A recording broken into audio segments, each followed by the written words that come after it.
Repakol, kung bago ka lang dito sa channel ko, ako nga pala si Kuya Totoy. Nagbabasa ako ng mga horror stories at mga dark histories dito sa aking channel. Kung gusto mo ng mga ganong content, don't forget to subscribe at i-click mo na ang notification bell para updated ka every time na mag-a-upload ako. Simulan na natin ang kwentuhan ngayong araw. Serye FM.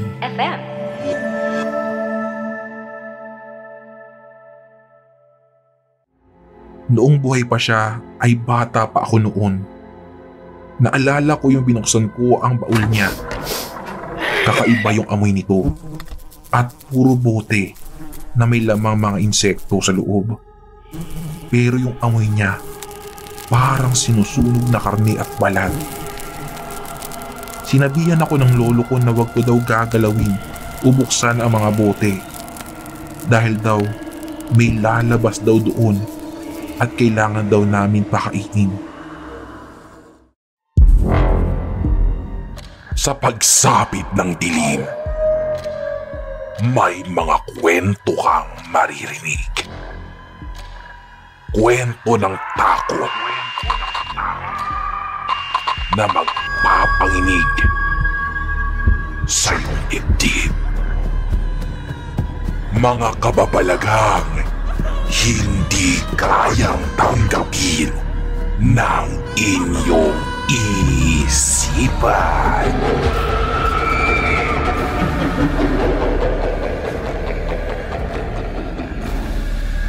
Nagkaganap sa Kilabot Pinoy Horror Stories.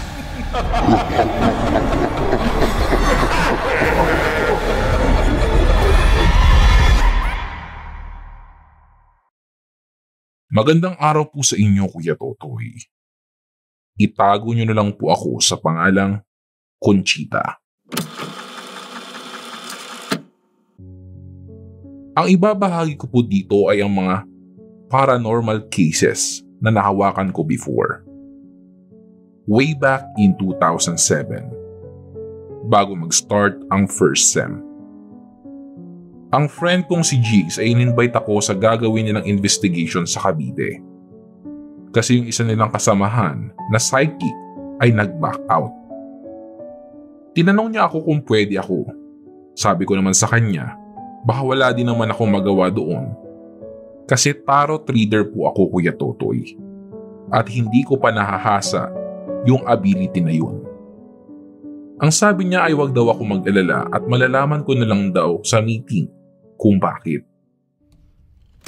2 days later, pumunta ako sa kanila sa may Fairview at pinakilala niya ako sa mga makakasama namin. Madami kami, mga 7 tao, at may kung ano-anong mga gadgets sa lamesa. May EMF reader at mga camera. Basta, maraming gadgets. Nung time na naglabas ng folder yung isa nilang kasama, lahat sila ay tumahimik. Ako naman ay naa-amaze sa kung papaano nila i-handle ang tinatawag nilang gig. Parang may ililigtas kami na isang hostage. Kasi naging seryoso ang mga mukha nila. Nakinig ako maigi.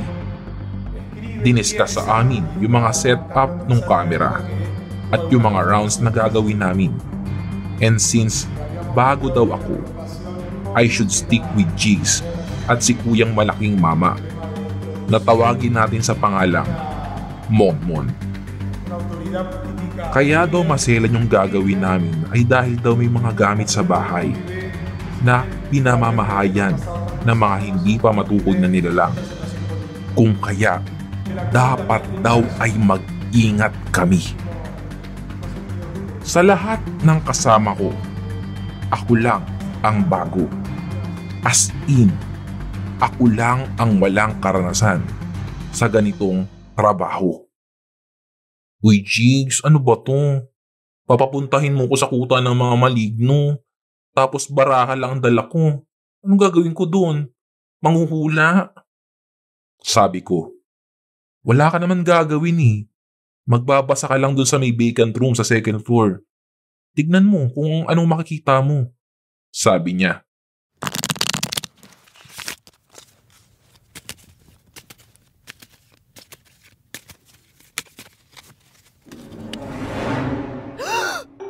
Teka te. Nakikita ko na. Nakikita ko na nagpapaalam ako sa nanay ko at naghahabilin dahil mamamatay ako sa first and last kong paranormal investigation. Sabi ko. Bakla, tama ka na. OA ka na masyado.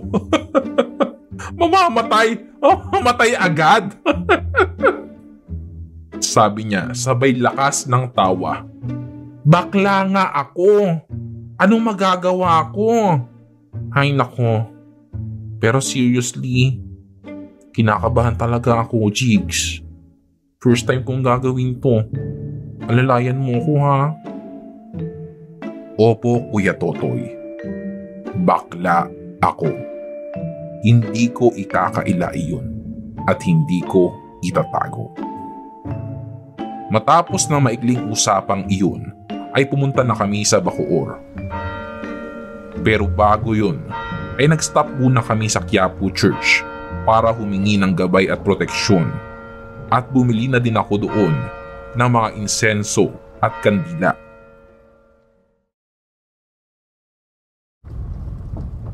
Tumulak na kami papuntang Cavite. Lahat kami sa loob ng van ay hindi maipinta yung mga muka. Narating na namin yung place at Kuya Totoy at mga repakol. Naloka talaga ako. Nag-iisa ang bahay sa gitna ng dalawang malaking bakanting lote. Iba ang aura ng bahay na iyon. Kinatok na ni Monmon yung bahay. Pinapasok naman kami ng dalawang caretaker ng bahay. Tinanong ni Monmon kung saan daw pwede iset yung mga kamera at ako naman ay sinabihan ni Jigs na bumalik sa van at ilatag ko na daw ang mga baraha ko. Tignan ko daw kung may mapipick up ako. Sila ay nag-aayos na ng mga kamera. Ako naman ay nasa van, nagbabasa ng mga cards. And then, something did happen. Unang spread ko ng baraha, nilista ko sa notebook ang mga lumabas. Sight, cross, house, sun, man, woman. Okay naman yung mga lumabas sa baraha. Nagkaroon nga lang ng infidelity yung lalaki. At now, yung property is now in dispute, kaya hindi ma-move yung property. Binalasa ko ulit yung cards ko 3 times. Sa pangalawang spread, andun ulit yung cross, man, woman, and sight. Nagpatuloy na lumalabas ang mga cards na ito hanggang sa pang-4 na reading ko. Hindi na normal na nagaganap sa mga readings ko ito. Kaya medyo na-freak out ako. Kaya tinigil ko na yung pagre-read ko. Kasi ginigiit na pinapakita ng cards yung infidelity sa caretaker. Si ating caretaker ang naabutan namin nun sa may kitchen. Then, kinikwento ko yung mga readings ko. At confirmed nga. Nagkaroon nga daw ng ibang babae yung amo nila. Kaya naghiwalay siya at ang misis niya. Kaso yung bahay na iyon ay pagmamay-ari ng ina ng babae na inaareglo pa sa court kung kanino daw mapupunta. Kinilabutan ako nung time na yun kasi ilang beses siyang lumalabas. After that, nilibot ako ni Jigs sa bahay. Okay naman sa baba kung nasaan ang kusina, living room at yung kwarto ng mga caretaker. Pero sa second floor, doon ko naramdaman ang hindi magandang pakiramdam. Habang umaakyat kami ni Jigs, may binabangit siya every step sa hagdanan. Yung title ata ng pelikula dati, yung Oro Plata Mata. Pagkarating namin sa second floor, nagtapos siya sa oro. Hindi ko na siya tinanong kung ano yun dahil na rin sa bigat na sumalubong sa akin na para bang ma-out of balance ako sa sobrang bigat. Jigs, ang bigat ng pakiramdam ko. Ang bigat talaga. Nasabi ko ito kay Jigs, pero nagpatuloy pa din kami sa paglilibot hanggang makapasok kami sa master's bedroom. Doon ko nakita yung aparador. Antigo na ito at may kakaibang amoy. Napatakip ako ng ilong nung time na yun at napatakbo akong bumaba sa first floor. Hinanap ko si Monmon. Mon, hindi na natin kailangan tukuyin kung ano yung elementong gumagambala dito sa lugar na to. Alam ko na. Demonyo yun. Sabi ko habang natataranta pa. Tiningnan nila ako that time pero sinabi ko na rin kung ano ito. Isang demonyo ang gumagambala sa bahay na ito. Pamilyar sa akin ang amoy na iyon dahil naamoy ko na ang ganitong klaseng amoy sa baul ng lolo ko. Ang baul na iyon ng lolo ko ay galing pa sa kanyang lolo sa China na may alam sa panggagamot. Kaya niya nakilala ang lola ko dahil na rin sa negosyo na namana ng lolo ko, ang pagbibenta ng mga halamang gamot na parang apothecary. Noong buhay pa siya ay bata pa ako noon. Naalala ko yung binuksan ko ang baul niya. Kakaiba yung amoy nito at puro bote na may lamang mga insekto sa loob. Pero yung amoy niya parang sinusunog na karne at balat.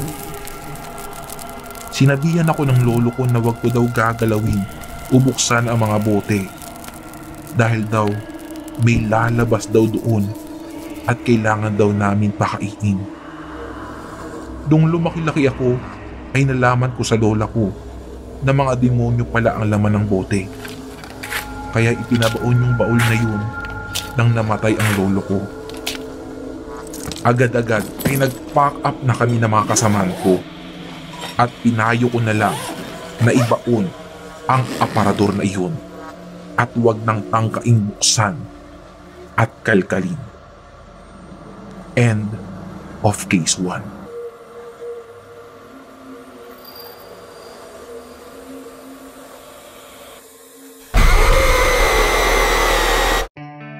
Nagustuhan mo ba ang kwento natin ngayon sa Kilabot Pinoy Horror Stories? Like and subscribe na sa aming YouTube channel. Give us 5 stars rating. Kung may sarili kang nakakatakot na kwento, ipadala ito sa aming Facebook page o sa kilabotstories2021@gmail.com. Huwag kalimutang i-click ang follow button at notification bell sa Spotify para sa updates sa bagong episodes. Hanggang sa susunod na kwentuhan mga repakol. Paalam!